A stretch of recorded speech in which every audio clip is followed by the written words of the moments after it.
David's hands were shaking when he called the police. He'd opened his storage unit expecting dust and silence. What he found was evidence that someone had spent hours inside, moving his father's desk, restacking boxes, opening photo albums, rearranging a dead man's life, while every security system in the building said the room had been empty for 90 days. The lock was untouched. The cameras saw nothing. But there, sitting on a trunk like a trophy, was a Polaroid, a photograph of his own belongings, taken from above, dated 2 weeks ago. Someone had been crawling through the ceiling. David was the fourth person to report this. 2 victims before him had walked away from their units entirely, abandoning everything inside. They knew something he was about to learn. When someone can reach you in a locked room, locks stop meaning anything. In 6 weeks, police would pull a backpack from the ventilation system. Inside it, they'd find a notebook. And in that notebook, they'd find David's unit number, his father's name, and a single sentence that made every investigator go quiet. Possible interest, worth examination. If you've ever wondered whether your storage unit is really secure, leave a comment. And if you want to know what else was in that notebook, subscribe now, because this case rewrites everything you thought you knew about privacy. David Renner was not a careless man.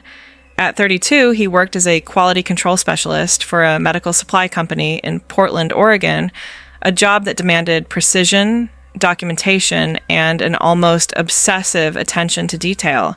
His apartment was organized, his bills were paid on time, and when he'd rented Unit 237 at the StoreSafe facility on Southeast Morrison Street in June 2004, he'd photographed everything he stored, front to back, in case he ever needed to file an insurance claim. Those photographs would become evidence. He'd needed the unit after his father passed away that spring. Harold Renner had been a high school history teacher for 37 years, a widower who'd lived alone in the same house in Eugene since 1978. The estate was simple. No wealth, no complications. Just a lifetime of accumulated possessions that David couldn't bear to throw away and didn't have room to keep. Books, vinyl records, a writing desk that still smelled faintly of pipe tobacco, boxes of lesson plans and photographs and correspondence from former students. David made the 2-hour drive from Portland to Eugene 4 times in May, loading his Honda CR-V until the suspension groaned, ferrying his father's life north in fragments. By early June, Unit 237 held everything that mattered, not monetarily, but emotionally. The things you keep because throwing them away feels like a betrayal. The StoreSafe facility was standard for the area, a flat-roofed warehouse conversion divided into climate-controlled units, accessible 24 hours with a key card, surveillance cameras covering the main corridors. David paid for a 5x10 space on the second floor, interior access, no windows. He'd been assured it was secure. The monthly rate was reasonable. The manager, a woman named Patricia Eng, seemed competent and professional. David visited the unit twice in June to organize, once in July to retrieve a box of his father's books, and then not again until September 14th, 2004. There was no reason to. Everything was exactly where it belonged, cataloged in his mind with the same precision he brought to his work. He knew the layout the way you know your own bedroom in the dark, which is why, when he opened the door that Tuesday afternoon, his brain stuttered, trying to process what he was seeing. The desk was facing the wrong direction. The boxes of vinyl records, he'd stacked them 4 high against the left wall, in alphabetical order, were now against the right wall. Still stacked, still carefully arranged, but mirrored. A trunk containing his father's teaching materials, which David had positioned in the back corner beneath a garment bag of winter coats, was now in the center of the unit, the coats folded neatly beside it. Nothing was damaged. Nothing was missing. But everything had been moved within precision that suggested intention, not randomness. This wasn't a break-in. This was rearrangement. David stood in the doorway for nearly a minute, running through rational explanations. Had he misremembered the layout? Impossible. He had photographs. Had the facility moved his belongings for maintenance? He'd received no notice, and nothing in the unit suggested repair work. Had someone accidentally been given access to the wrong unit? Then he saw the Polaroid. It was sitting on top of the trunk, a square of glossy film stock that caught the overhead light. David approached it the way you'd approach something dead you found in your house. Slowly, reluctantly, with a growing sense that touching it would make the situation real. The photograph showed the interior of his storage unit from an angle near the ceiling, looking down. The desk, the boxes, the trunk. Everything in its current configuration, not the way he'd left it. Written in blue ink along the white border at the bottom. 9104, 2 weeks ago. Someone had been here 2 weeks ago. David took the Polaroid to the management office on the first floor, where Patricia Ang sat behind a desk cluttered with rental agreements and a computer monitor displaying the facility's security feed. She was in her mid-50s, efficient in the way of people who've worked the same job long enough to develop systems for everything. She looked at the photograph, then at David, and her expression shifted from polite attention to genuine confusion. "You're saying you found this inside your unit?" she asked. "On top of a trunk. I locked that unit in July. No one should have been inside." Patricia pulled up the access logs on her computer, scrolling through entries with practiced speed. Each time someone used a keycard to enter the facility, the system recorded the card number, the unit accessed, and the timestamp. According to the records, Unit 237 had been opened exactly twice since June. Once on July 18th, when David retrieved the books, and once that morning when he'd arrived. "There's nothing here," Patricia said, rotating the monitor so David could see. "No unauthorized entries, no override codes used, nothing." "Then how do you explain this?" David held up the Polaroid. "I can't." She took the photograph again, studying it more carefully. "This is definitely your unit? You're sure?"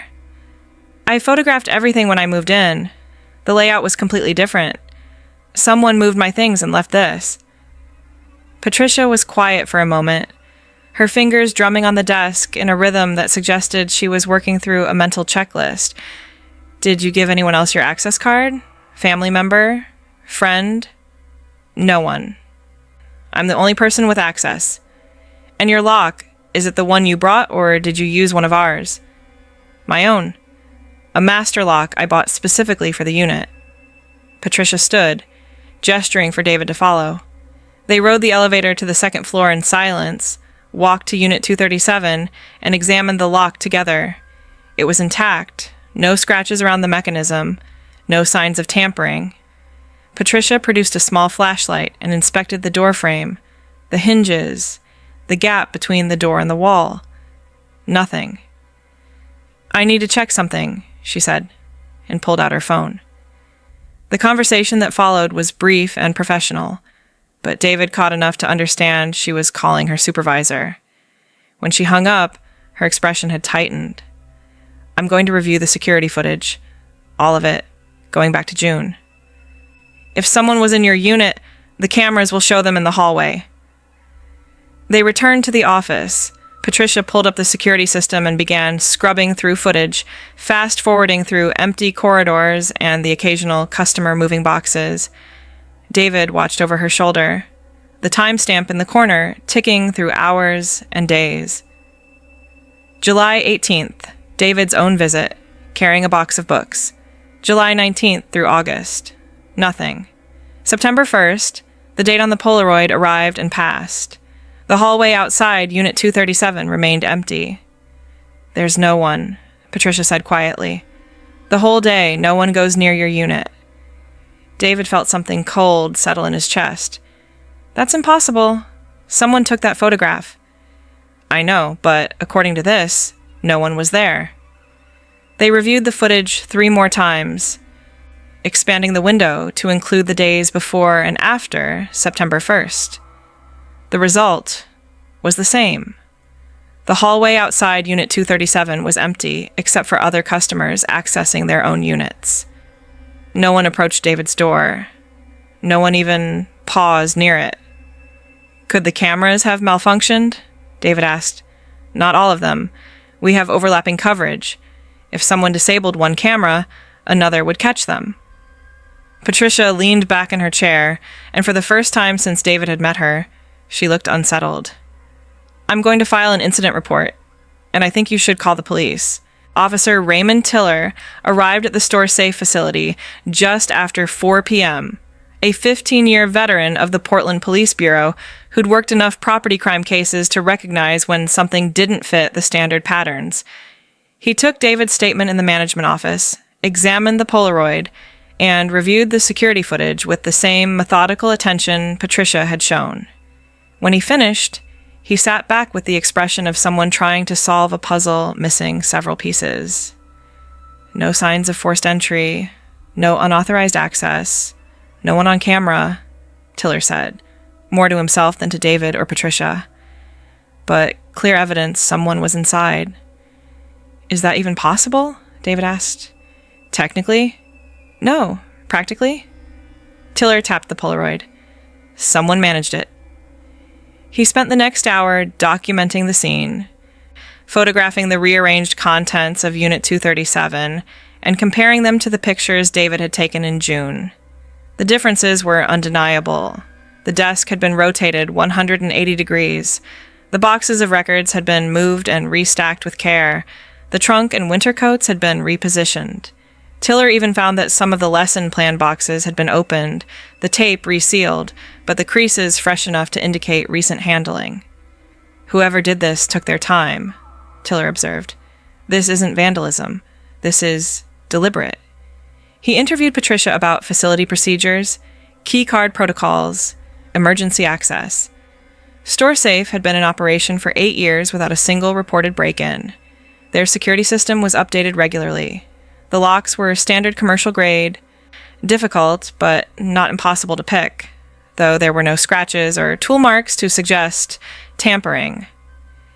"Have you had any other unusual reports?" Tiller asked.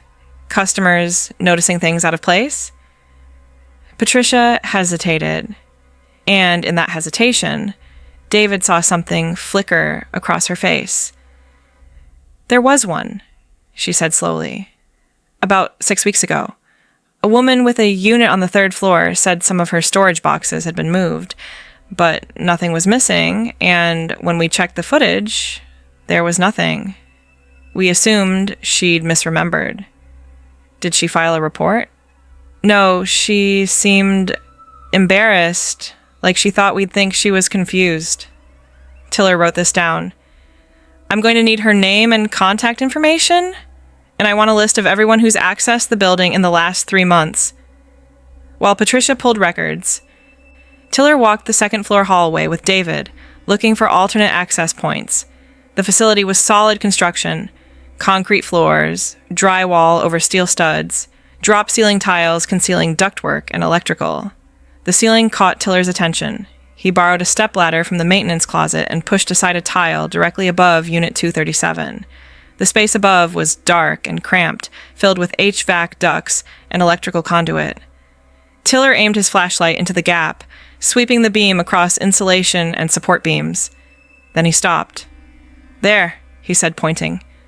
David climbed halfway up the ladder to see. In the dust, coating the top of the drywall partition between units, there were marks, disturbances, not footprints exactly, but impressions suggesting something had moved through the space recently. The dust was too disturbed to be from routine maintenance. "Could someone access the units from above?" David asked. "Theoretically, if they could get into the ceiling and navigate the ductwork, but they'd need to know the layout, and they'd leave traces." Tiller examined the marks more closely. These could be from an HVAC tech, or they could be from someone who knew what they were doing. He replaced the ceiling tile and descended the ladder, his expression thoughtful. "I'm going to request a forensics team. This is beyond standard B&E." He turned to David. "In the meantime, don't touch anything else in your unit, and if you notice anything unusual, anything at all, call me immediately." David nodded, but the cold feeling in his chest had spread, because standing there in the fluorescent-lit hallway, he realized something Officer Tiller hadn't said out loud. If someone could access his unit without leaving traces, they could do it again. The forensics team arrived the following morning. 2 technicians from the Portland Police Bureau's Evidence Division who approached Unit 237 like an archaeological site. They dusted for fingerprints, collected fiber samples, photographed everything from multiple angles. The results, when they came back 3 days later, were frustratingly inconclusive. Prints belonged to David, Patricia, or were too smudged to process. The fibers were consistent with common clothing materials and commercial carpeting. Nothing definitively pointed to an intruder. But the investigation had momentum now. Officer Tiller contacted the woman Patricia had mentioned. Her name was Rebecca Landis, a 41-year-old dental hygienist who'd rented a third-floor unit in July. When Tiller reached her by phone, she was reluctant to discuss the incident, embarrassed by what she'd convinced herself was her own forgetfulness. But when he mentioned David's case, her tone changed. "It wasn't just boxes," she said. "Someone had opened my photo albums. Old family pictures from the 80s. They were spread out on the floor in a pattern, like someone had been looking through them. When I called the office, they said nothing showed up on the cameras, and I felt stupid for even mentioning it. I thought maybe I'd done it myself and forgotten." Tiller asked if anything had been taken. Nothing was missing. Asked if she'd noticed anything else unusual. She paused, then described finding a smell in her unit, something chemical and unfamiliar, gone by the time she returned a week later. "Did you take any photographs?" Tiller asked. "I did, actually, just to document it for myself. I can send them to you." The photographs arrived in Tiller's email that afternoon. They showed albums open to specific pages, family portraits, and vacation snapshots arranged in a rough chronological sequence. The precision of the arrangement matched what David had found. Not random disturbance, but purposeful examination. Tiller expanded his inquiry. He contacted storage facilities across Portland, asking managers if they'd received similar reports. Most said no, but one, a facility in Beaverton called Secure Space, reported an incident from August. A customer who'd found his tools rearranged, nothing stolen, no explanation. Another facility in Gresham mentioned a complaint from early September, dismissed as customer confusion. By late September, Tiller had documented 5 cases across 4 facilities, all following the same pattern: rearranged contents, no security footage, no signs of forced entry, no theft. The timeline suggested escalation: 1 incident in July, 1 in August, 3 in September, and all the facilities used similar security systems, similar climate control setups, similar building designs. Tiller brought the pattern to his supervisor, Sergeant Linda Kovash, who authorized a broader investigation. They brought in a security consultant named Thomas Wright, a former locksmith with expertise in facility vulnerabilities. Wright spent 2 days at StoreSafe, examining access points, testing locks, reviewing the building's construction documents. His conclusion was disturbing. The drop ceiling provided a potential access route, but only for someone with specific knowledge of the building layout and a high tolerance for tight spaces. The ductwork connected all the units on each floor, separated only by sheet metal barriers that could be quietly removed and replaced.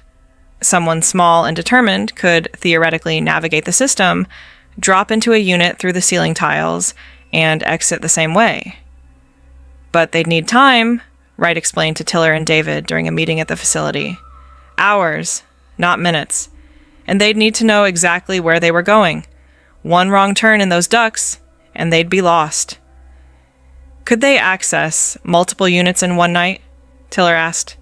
If they were fast and careful, but the risk of being heard or caught would be significant. David felt his stomach turn. Someone had been crawling through the ceiling above his father's belongings, spending hours in the dark, rearranging things for reasons no one could explain. The thought wasn't just unsettling. It was visceral, invasive, wrong in a way that made him want to abandon the unit entirely.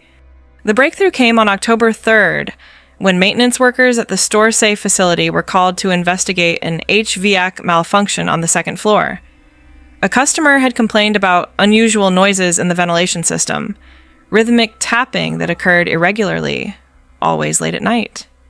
The workers accessed the ceiling above the affected units and found something that immediately prompted a call to Officer Tiller. Wedged between two ducts near Unit 237 was a backpack. It was small, black, made of nylon, coated in dust. Inside, investigators found items that transformed the case from mysterious to chilling: a detailed hand-drawn map of the facility's duct system, a compact LED flashlight, work gloves, a multi-tool, and a spiral notebook filled with observations written in cramped handwriting. The notebook entries were dated, going back to early June. They described routes through the ventilation system, timing of security patrols, patterns of customer visits, and they contained descriptions of specific units and their contents, written with an almost clinical detachment. Unit 237, desk, boxes of records, trunk with papers, possible interest. Unit 318, photo albums, 1980s family documentation, worth examination. The final entry was dated September 28th. Becoming difficult to continue. Spaces too confined. Need new approach. The handwriting analysis was sent to a forensic specialist. Fingerprints on the notebook and backpack materials came back with a match in the system. A 29-year-old man named Elliot Vargas, arrested twice for trespassing in commercial buildings, once in Seattle in 2001, once in Sacramento in 2003. Both cases had been resolved with citations and probation.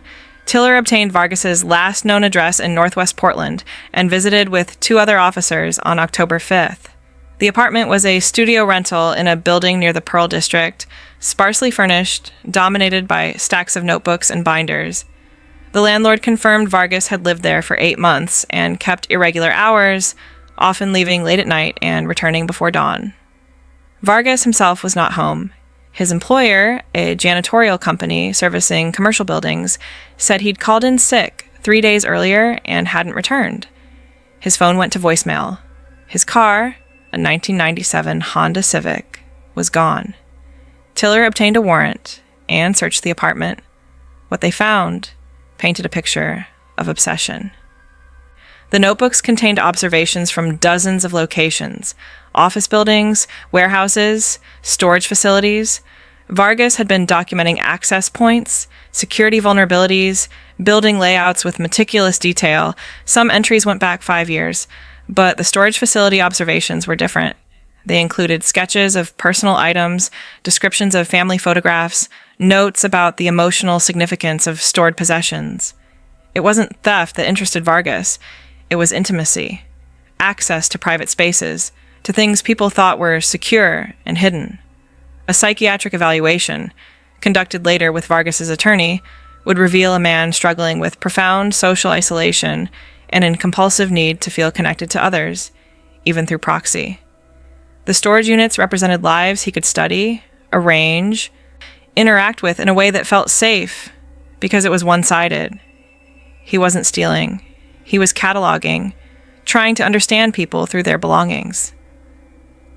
Vargas turned himself in on October 9th, walking into a Portland police station with his attorney and providing a full confession. He described the elaborate system he'd developed for accessing facilities through ventilation systems, the months of planning, the careful timing. He confirmed all 5 incidents Tiller had documented and disclosed 6 others that hadn't been reported. When asked why he'd left the Polaroid in David's unit, Vargas's answer was unsettling in its simplicity. I wanted someone to know I'd been there. I wanted to be seen. He was charged with multiple counts of criminal trespass and burglary. The trial, held the following spring, resulted in a conviction and a sentence of 18 months with mandatory psychiatric treatment. The storage facilities upgraded their security systems, installing motion sensors in the ductwork and sealing access points. David Renner never returned to Unit 237 after the investigation concluded. He hired a moving company to empty the unit in November 2004, transporting his father's belongings to a climate-controlled storage facility with ground-level access and security cameras inside each unit. The desk, the boxes of records, the trunk with teaching materials, everything was carefully relocated. though David couldn't shake the feeling that they'd been contaminated somehow, touched by someone else's loneliness. He thought about Elliot Vargas more than he wanted to admit, about a man so desperate for connection that he'd spent months crawling through ductwork in the dark, risking injury and arrest, just to spend a few hours arranging a stranger's belongings. The psychiatric evaluation presented at trial revealed a childhood marked by isolation, a series of failed relationships in adulthood, and inability to form lasting bonds with other people. The storage units had become Vargas's substitute for intimacy, a way to feel close to lives he couldn't otherwise touch. Rebecca Landis, the dental hygienist whose photo albums Vargas had examined, testified at the trial.